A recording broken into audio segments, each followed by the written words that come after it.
दोस्तों नमस्कार।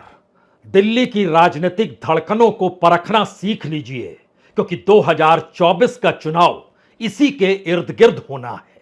राजनीतिक तौर पर इस देश में बीते 10 बरस में जो भी राजनीतिक पाठ पढ़ाया गया, उसके निशाने पर सीधे तौर पर विपक्ष रहा, विपक्ष के नेता रहे। विपक्ष के राजनीतिक दल जो सत्ताधारी दल को चुनौती दे सकते हैं, उनको साधना ही गवर्नेंस के तौर तरीके रहे।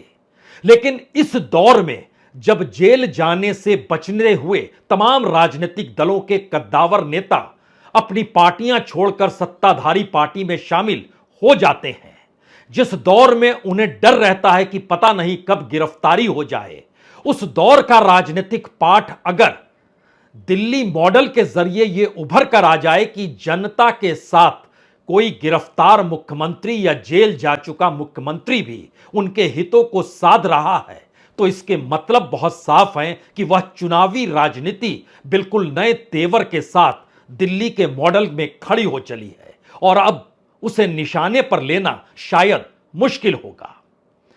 आज इन धड़कनों को हम आपके सामने रखेंगे, एक एक चीज को रखा जाएगा जिससे आप समझ जाएंगे कि 2024 का चुनाव क्यों एक नई लकीर को खींच रहा है, क्यों इसके जरिए जनता की भागीदारी बढ़ रही है और क्यों जेल में बैठकर भी अरविंद केजरीवाल अपने वोटरों की चिंता व्यक्त बार बार क्यों कर रहे हैं और दिल्ली सरकार के मंत्री उसे बताने के लिए बार बार सामने क्यों आ रहे हैं। ऐसी परिस्थिति इससे पहले कभी नहीं थी कि जेल जाना आसान हो जाए और जेल से सरकार चलाना कहीं ज्यादा आसान हो जाए। और अगर जेल से सरकार चल सकती है तो फिर क्या ईडी और क्या गिरफ्तारी क्या मायने रखेगी। अगर इन परिस्थिति को एक एक करके समझे तो सबसे पहले चुनावी राजनीति के हिस्से में आज खड़े हो जाइए और समझिए कि दिल्ली के सिर्फ 1.5 करोड़ वोटर हैं।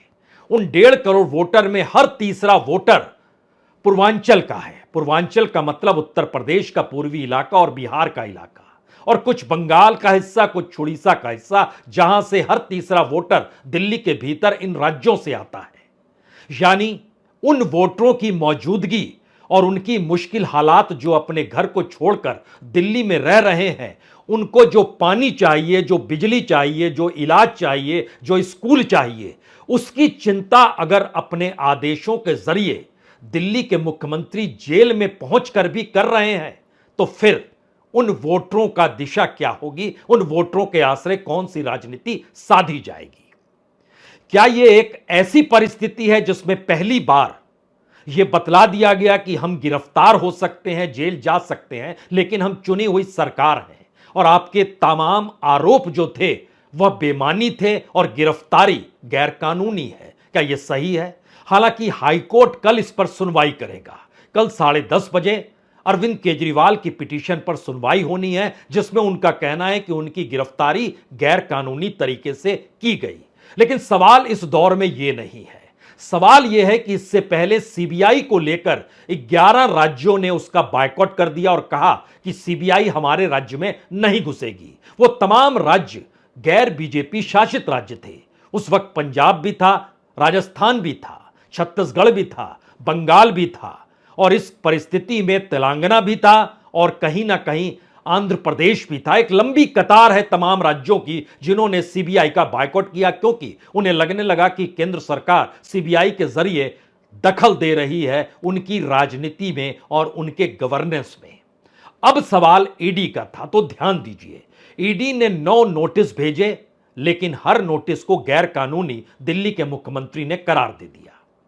10वां नोटिस सर्च वारंट के साथ आया और उसके बाद दिल्ली के मुख्यमंत्री को गिरफ्तार कर लिया गया। यही वो सवाल था जिसमें चुनी हुई सरकार के मुख्यमंत्री को अगर ईडी गिरफ्तार कर लेती है और इस देश की राजनीति में ईडी, क्या सुप्रीम कोर्ट, क्या संसद और क्या राष्ट्रपति भवन, तमाम जगहों पर यह मुद्दे ईडी के जरिए विपक्ष अगर उठाता रहा, तो अगला सवाल यह भी है, क्या ईडी की अब कोई भी गिरफ्तारी कोई मायने नहीं रखेगी? अगर जेल से ही निर्देश देकर सरकार चलाई जा सकती हो, तो ऐसे में किसी नेता को और कमजोर किया जाएगा या और मजबूत किया जाएगा? क्योंकि केजरीवाल जेल में बंद हैं। पहला पत्र उनका जो निकल कर आया उसमें उन्होंने चिंता जताई कि गर्मी आ रही है और दिल्ली के उन इलाकों में जहां पर पानी की किल्लत होती है, सीवर का प्रॉब्लम है, उसका समाधान किया जाए। और आज एक दूसरा पत्र निकल कर आया जिसमें उन्होंने कहा कि दिल्ली के मोहल्ला क्लिनिक हो या दिल्ली के अस्पताल हो, वहां पर जो गरीब मरीज आते हैं जिनके पास पैसा नहीं है और इलाज के लिए उन्हें मुफ्त दवाई मिलनी चाहिए और मुफ्त जांच भी होनी चाहिए। यानी जनता या कहें वोटर, दोनों दृष्टि से समझिए तो अगर कोई मुख्यमंत्री जेल में बैठकर अपने राज्य के वोटरों का ख्याल इस तौर पर रख रहा है, जो सवाल इस देश के तमाम राज्यों के भीतर हर वोटर के साथ जुड़े हैं। आप बिहार चले जाइए, उड़ीसा चले जाइए, बंगाल चले जाइए, मध्य प्रदेश चले जाइए, राजस्थान चले जाइए या देश के किसी भी राज्य में चले जाइए, वहां पर पानी का सवाल और अस्पताल का सवाल, इन दो सवालों को लेकर मुख्यमंत्री अपने सीएम हाउस में बैठकर भी समाधान कर नहीं पाता है। लेकिन यहां तो मामला जेल से भी इनके रास्ते निकालने का है। तो यह मैसेज क्या है? यह पहला मैसेज सबसे बड़ा यह है कि इस दौर में जो जांच एजेंसियां हैं उनकी जांच कोई मायने नहीं रखती है, उनकी गिरफ्तारी कोई मायने नहीं रखती है और किसी नेता, और वह भी चुने हुए नेता जो मुख्यमंत्री पद पर हो, उसको जेल में डालने से रास्ता बंद उसकी राजनीति का नहीं होगा, बल्कि कहीं ज्यादा तीखे तरीके से वह राजनीति कर सकते हैं। और यह मैसेज आज खुलकर दोबारा तब आ गया जब सवाल उठने लगे कि ईडी की गिरफ्त में अरविंद केजरीवाल जहां कैद हैं, वहां पर वकील भी मिलने जाएं या फिर उनकी पत्नी भी जाए या फिर कोई सेक्रेटरी भी उनका जा रहा हो, तो सबकी जांच पहले हो जाती है और जो बैठक भी होती है वह भी सीसीटीवी के निगरानी में होती है। और बड़ी बचकानी हरकतों के साथ इस दौर में यह बात खड़ी हो गई कि तब आदेश जेल से कैसे दे सकते हैं। दरअसल यह राजनीति का नया पाठ है जिसमें एक चुने हुए मुख्यमंत्री को पद से हटाने के लिए यह पूरी की पूरी चक्रव्यूह की रचना की गई। यह मैसेज वही शख्स दे रहा है जिसकी अपनी राजनीतिक सत्ता इस दौर में खतरे में है, और दूसरी तरफ वही राजनीतिक सत्ता इन आदेशों को दे रही है कि गिरफ्तारी कैसे हो, किस रूप में हो, जिसे इस दौर में चुनाव में अपनी जीत के मोहर के साथ चुनाव लड़ने के मैदान में जाना है और जहां उसका सामना वोटरों से होना है, उन वोटरों से जो दिल्ली की राजनीति के साथ इस देश के भीतर में अपने अपने इलाके में पहुंचकर बतलाते हैं कि दिल्ली में उन्हें कौन सी सुविधा कैसे मिल जाती है जो उनको अपने राज्य में नहीं मिलती है। पहला मैसेज, क्या सीबीआई पहले राउंड में फेल हुई? दूसरे राउंड में ईडी की गिरफ्तारी और जेल में केजरीवाल को डालना भी फेल हो गया, क्योंकि उनके मंत्री जो इस दौर में हेल्थ सर्विस को संभाल रहे हैं वो सामने आए और उन्होंने क्या कहा, ठीक उसी तर्ज पर जब इससे पहले जल मंत्री आतिशी सामने आई थी, आज भारद्वाज सामने आए। सुना जाए जरा। पता नहीं किस मिट्टी से बने हैं कि आज हिरासत में हैं तो भी दिल्ली के लोगों के स्वास्थ्य की चिंता है। उन्होंने एक डायरेक्शन मुझे भेजी है कि सीएम साहब ये जान के बेहद व्यथित हैं कि दिल्ली के कई अस्पतालों में और मोहल्ला क्लिनिकों के अंदर दवाइयाँ उपलब्ध नहीं हैं। कुछ अस्पतालों में, मोहल्ला क्लिनिकों के अंदर जो मुफ्त टेस्ट होते हैं, जो मुफ्त ब्लड टेस्ट होते हैं और सैंपल्स होते हैं, वो उपलब्ध नहीं हैं।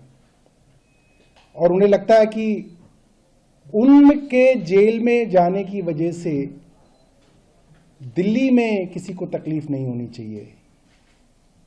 वो जेल के अंदर हों, बाहर हों, जब भी कोई गरीब आदमी सरकारी अस्पताल में दवाइयाँ लेने जाए उसे दवा मिले, और अगर उस गरीब आदमी को दवा नहीं मिलेगी, एक बड़ी साधारण सी बात है दोस्तों कि एक मिडिल क्लास आदमी अगर अस्पताल में जाए, दवा ना मिले तो वो खरीद सकता है, मगर दिल्ली के अंदर लाखों ऐसे गरीब परिवार हैं जो दवाइयों के लिए पूरी तरीके से सरकारी अस्पतालों में आश्रित हैं। अब यह मैसेज किसके लिए है? यह मैसेज बीजेपी के लिए नहीं है, यह मैसेज देश के प्रधानमंत्री नरेंद्र मोदी के लिए नहीं है, यह मैसेज आपके और हमारे लिए भी नहीं है। यह मैसेज तो उन वोटरों के लिए है जो दिल्ली में किसे सत्ता पर बैठाना है ये वो तय करते हैं, और यह मैसेज उनके जरिए वह उड़ीसा हो, बंगाल हो, बिहार हो, झारखंड हो, उत्तर प्रदेश का पूर्वी इलाका हो, वो तमाम इलाकों में यह मैसेज चला जाता है कि दिल्ली की राजनीतिक धड़कनें किस रूप में बढ़ गई है। और इन राजनीतिक धड़कनों के जरिए इस देश की राजनीति को चुनौती जनता को ही देनी है। राजनीतिक पार्टी से हटकर जनता ही यहां पर राजनीतिक तौर पर सक्रिय तो नहीं हो जाएगी, यह सवाल दिल्ली में हर किसी को डरा रहा है। 2020 के विधानसभा चुनाव में लगभग 49,74,000 वोट आम आदमी पार्टी को मिले थे, जो लगभग 53% थे। बीजेपी को लगभग 35,75,000 वोट मिले थे, जो तकरीबन 38% थे। लेकिन लोकसभा में यह खेल थोड़ा उल्टा था, क्योंकि नरेंद्र मोदी चेहरे के तौर पर 2019 में, और वहां पर केजरीवाल कहीं सामने खड़े दिखाई नहीं दे रहे थे, क्योंकि उस दौर को याद कीजिए तो 49 लाख वोट जो थे वह बीजेपी को मिले। आम आदमी पार्टी को सिर्फ 15,71,000 वोट मिले। कांग्रेस तीसरी पार्टी के तौर पर 2019 के लोकसभा चुनाव में तो उसको लगभग 19.5 लाख वोट मिले थे। इस बार आम आदमी पार्टी और कांग्रेस साथ खड़ी है।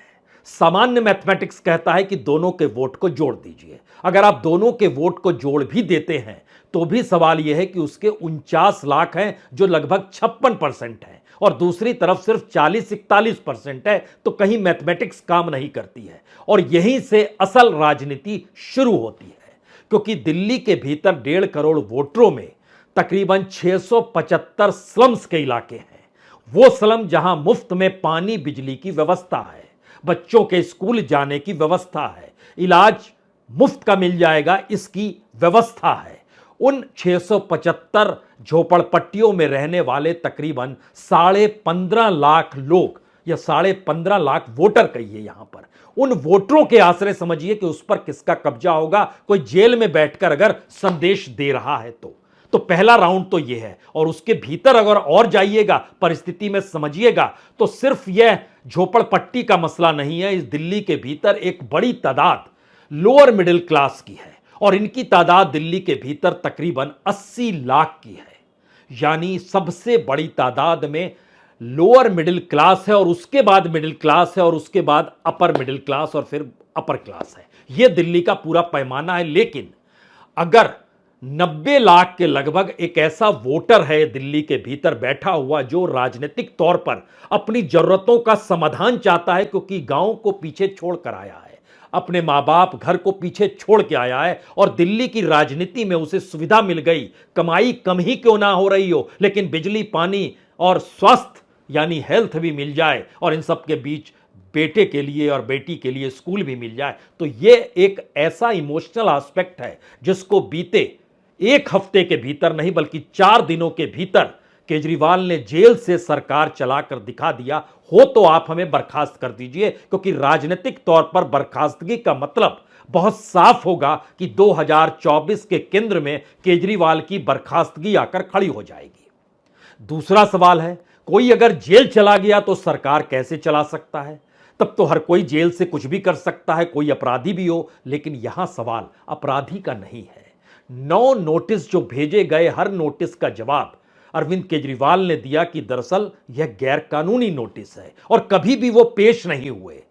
अगला मैसेज और बड़ा है, क्या वाकई ईडी अब इसके बाद किसी को भी नोटिस भेजेगी तो वह पेश नहीं होगा, और उसकी गिरफ्तारी करनी है तो कर लीजिए, क्योंकि 4 जून तक, यानी जब तक चुनाव परिणाम आने उससे पहले 1 जून को आखिरी वोटिंग होनी है, तब तक इस देश के भीतर में अगर ईडी या उसकी गिरफ्तारी या जेल में डालने की प्रक्रिया इस देश की राजनीति में समा जाएगी, तो एक झटके में इस देश की राजनीति में जनता और जनता के साथ तमाम राजनीतिक दलों के एजेंडे इस रूप में बदलेंगे कि मुश्किल सत्ताधारी पार्टी को होगी।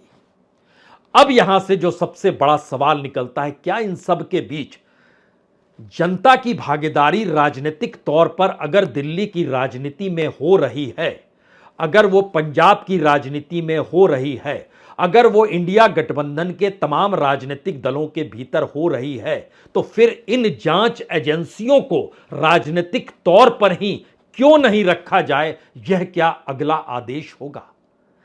यानी दिल्ली के जरिए या दिल्ली की राजनीतिक धड़कनों के जरिए इस देश के भीतर सरकार के गवर्नेंस, जो मोदी सरकार के गवर्नेंस हैं, उसको कहीं ना कहीं सीबीआई, ईडी, आईटी या तमाम प्रक्रियाओं के जरिए सामने रखने का अगला प्रयास होगा या जनता के साथ जुड़ने की बात होगी। यहां तीसरा सवाल एक और है, क्योंकि अब सवाल स्कूलों का आने वाला है, जहां पर बच्चों के साथ कोई मुश्किल ना हो और बच्चों की पढ़ाई और उनके साथ जो वहां पर फीस माफ है या फ्री में जो दिया जाता है उसमें और सुविधाएं कैसे दी जाए, तो दिल्ली के भीतर क्या तीसरा आदेश उनको लेकर आने वाला है?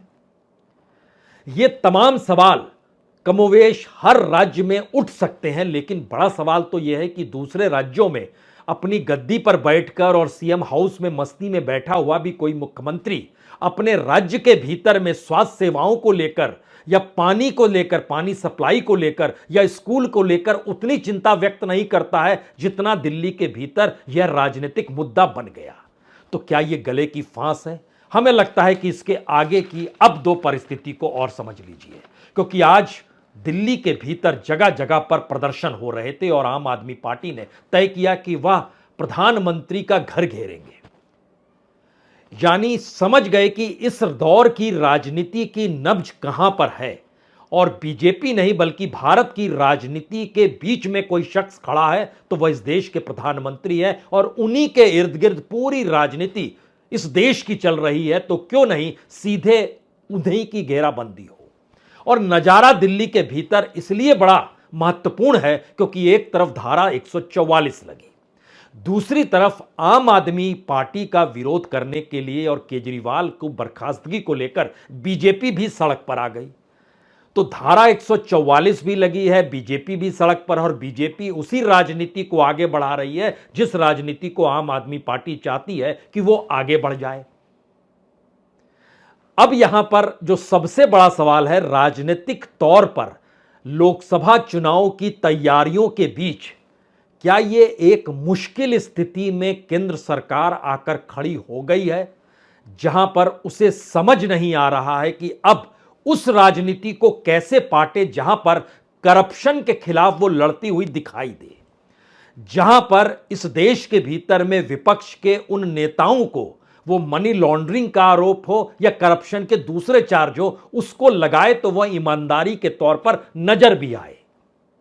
यह सवाल जाहिर है अदालतों के साथ भी तय होगा। निचली अदालत ने रिमांड पर भेजा, कल इंतजार करना होगा हाईकोर्ट क्या करेगा, फिर 28 तारीख को निचली अदालत को फिर तय करना है कि रिमांड कंटिन्यू करें या जेल भेज दें, और उसके बाद सुप्रीम कोर्ट का रास्ता होगा हाईकोर्ट के बाद। तो यह रास्ता एक तो अदालत के जरिए तय हो रहा है, लेकिन दूसरी तरफ इस पूरी प्रक्रिया में चुनाव प्रचार और राजनीतिक तौर पर सियासत को साधने की प्रक्रिया में दिल्ली की राजनीति जिस तरीके से खड़ी हो गई है, उसमें बीजेपी भी अपनी पारंपरिक राजनीति में ही गुम हो जा रही है, क्योंकि वह भी आज सड़क पर उतरी।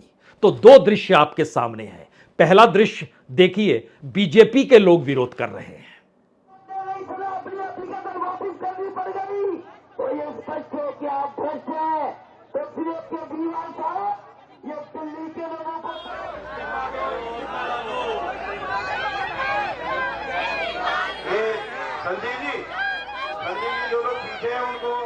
तो दिल्ली में धारा 144 और बीजेपी के कार्यकर्ता सड़क पर। जी नहीं, हम आपको एक दूसरा दृश्य दिखलाते हैं। ये आम आदमी पार्टी के कार्यकर्ता जो सड़क पर, और उनको गिरफ्तार करने के लिए पुलिस की बड़ी तादाद, यानी आम आदमी पार्टी को पकड़ने के लिए, गिरफ्तारी करने के लिए दिल्ली पुलिस तैनात है। और इससे पहले जो आपने दृश्य देखा वो बीजेपी का था, जहां बीजेपी के बड़े बड़े नेताओं की मौजूदगी थी और रैली खुलेआम चल रही थी। तो राजनीतिक तौर पर दिल्ली कोई बहुत बड़ा ऐसा नहीं है कि दिल्ली की सड़कों पर निकलने के बाद आपको इसका एहसास ना हो कि हो क्या रहा है और उस राजनीति में आप कहां पर खड़े हैं। तो एक क्षण के लिए आम आदमी पार्टी की इस परिस्थिति को भी देख लीजिए।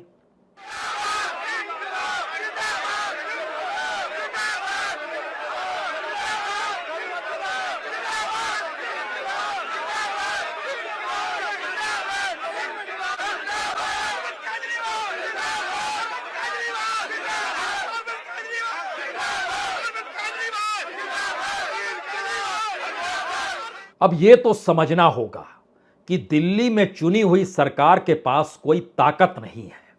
यह सारी ताकत दिल्ली के उपराज्यपाल को सौंपी जा चुकी है और बकायदा इसके लिए पार्लियामेंट में विधेयक लाया गया।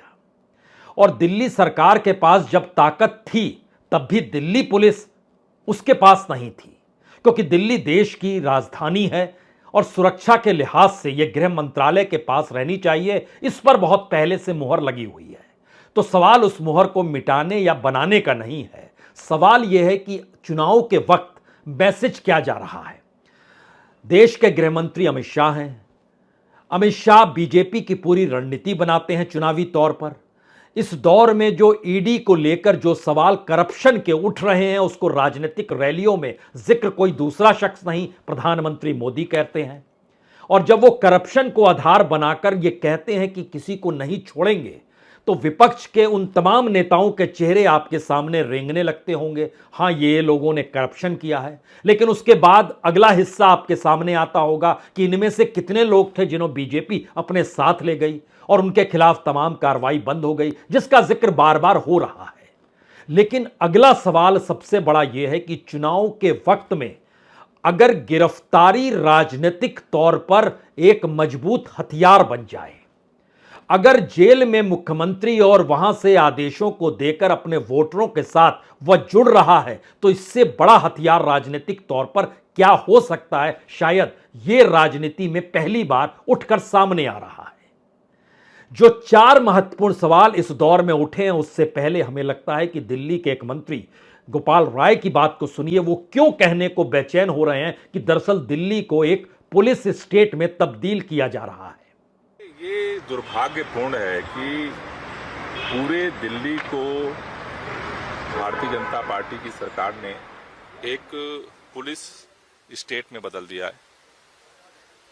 आज पूरे दिल्ली के अंदर लोकतांत्रिक तरीके से कोई प्रोटेस्ट नहीं कर पा रहा है। आम आदमी पार्टी के कार्यकर्ताओं को गिरफ्तार किया जा रहा है और बार बार आम आदमी पार्टी के कार्यालय को सील करने की कोशिश हो रही है। आज तक कभी भी ऐसा नहीं हुआ कि कार्यालय को जो है सील किया जाए। यहाँ पर कोई शांतिपूर्वक तरीके से कार्यालय संचालित हो रहा है। बार बार पुलिस को लगा करके बैरिकेड किया जा रहा है।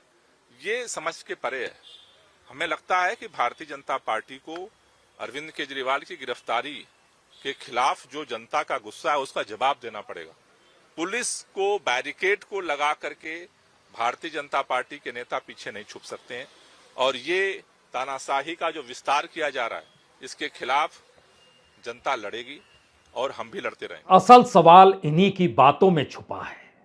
दरअसल दिल्ली के जरिए इस देश का लोकसभा चुनाव चाहे अनचाहे एक ऐसी स्थिति में जाकर खड़ा हो गया है जहां पर इस देश की जनता को तय करना है कि अगर वह किसी भी जगह पर अपने पार्टी को चुनती है या अपने नुमाइंदों को चुनती है या जिन्हें मुख्यमंत्री बनाती है, उसके बाद केंद्र सरकार की कोई भी पहल अगर उसके खिलाफ होती है तो वो क्या करेंगे। दूसरा सवाल है कि इस दौर में केजरीवाल की गिरफ्तारी आम आदमी पार्टी इसको मुद्दा नहीं बना रही है, इसको मुद्दा बीजेपी बना रही है।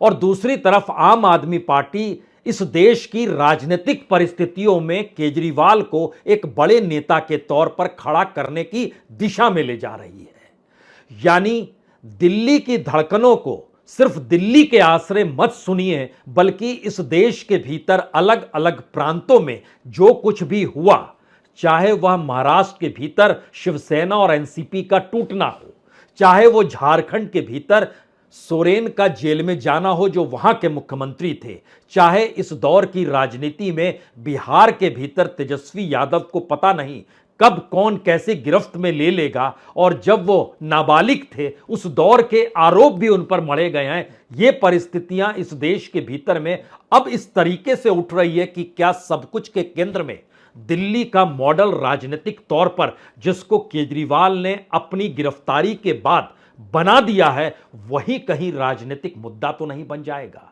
यह कम से कम बीजेपी के लिए या कहे प्रधानमंत्री मोदी और गृह मंत्री अमित शाह जो सब कुछ इस दौर में बीजेपी की रणनीति बनाने से लेकर विपक्ष को धराशायी करने की बिसात को लगातार बिछा रहे हैं, उनके सामने सबसे बड़ी चुनौती नई परिस्थिति में यही उभर कर आ गई है। इससे पहले अक्सर इस बात का जिक्र होता था कि दरअसल इंडिया गठबंधन के भीतर इतनी लकीरें हैं कि वो लकीर एकजुट हो नहीं सकती है, और यह फैक्ट भी था और यह कई जगहों पर नजर भी आया। लेकिन दिल्ली मॉडल ने एक नई परिस्थिति इस देश के सामने खड़ी कर दी, जिसमें दिल्ली की 7 सीट कोई मायने नहीं रखती है। मायने रखता है वोटर और उसके द्वारा चुना गया उसका नुमाइंदा, और वो नुमाइंदा का गिरफ्तारी का डर या जेल जाने का डर, और पार्टी को तोड़ना या विधायकों की खरीद फरोख्त या सांसदों तक को इधर से उधर ले जाने की परिस्थितियां। यानी चुनाव कोई मायने ना रखें, क्या इस दौर की राजनीति ऐसी हो गई थी? और यह मुद्दा दिल्ली के राजनीतिक धड़कन के साथ बड़ा हो चला है। इसीलिए जिन 4 सवालों का हमने आपसे जिक्र किया, उसकी नब्ज को आज पकड़ लीजिए।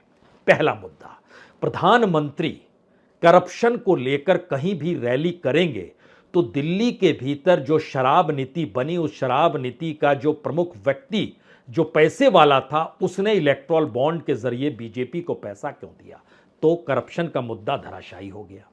दूसरी बात, चुनी हुई सरकार में अगर ईडी किसी को नोटिस भेजती है और वह व्यक्ति उसको गैर कानूनी करार दे देता है, तो राज्य के मुख्यमंत्री की गिरफ्तारी अगर कर ली जाती है तो उस गिरफ्तारी का क्या मतलब निकाला जाए? क्या इतनी ताकत जांच एजेंसियों के पास है बिना राजनीतिक ताकत के, जो इस दौर में घालमेल हो चला है?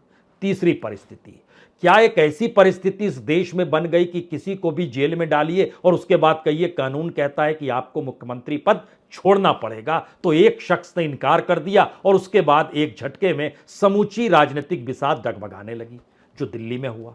और चौथी परिस्थिति कहीं ज्यादा महत्वपूर्ण है, जहां वोटरों को लेकर अगर नेता आखिरी दम तक लड़ाई लड़ते रहेगा तो वोटर ही नेता बनाता है और वोटर ही नेता को धराशायी करता है। और यह दिल्ली मॉडल की एक अजीबोगरीब दास्तां उभरकर सामने आ गई है, जिसमें सवाल यह नहीं कि जेल में बंद है वो इस्तीफा दे या ना दे। सवाल यह है कि इस देश के भीतर में जो जनता के मुद्दे हैं, उन मुद्दों पर कोई बातचीत हो या ना हो। चौतरफा लड़ाई और चौतरफा मुद्दे और चारों तरफ से घेराबंदी की राजनीति दिल्ली की धड़कनों का मतलब यही होता है। बहुत बहुत शुक्रिया, बहुत बहुत शुक्रिया।